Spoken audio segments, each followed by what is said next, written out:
Ayan, so pakita na natin yung output sa kalsada.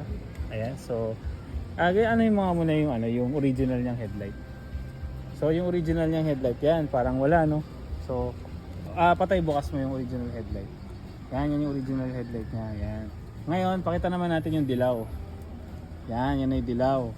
Yung dilaw na auxiliary lights natin. And then sunod naman yung puti. Yan. So yun na yung dilaw tsaka yung puti combination. Yan, high beam mo naman, high beam. Yan yung high beam natin. Bukas na lahat ng aux light na may high beam. And then original na headlight mo lang ulit. So, kung i-compare mo yung original na headlight, ayan lang. Tapos bukas mo lahat ng aux light na low beam. Yan. So yan, napakaganda ng ng output niya. Malayo dun sa original.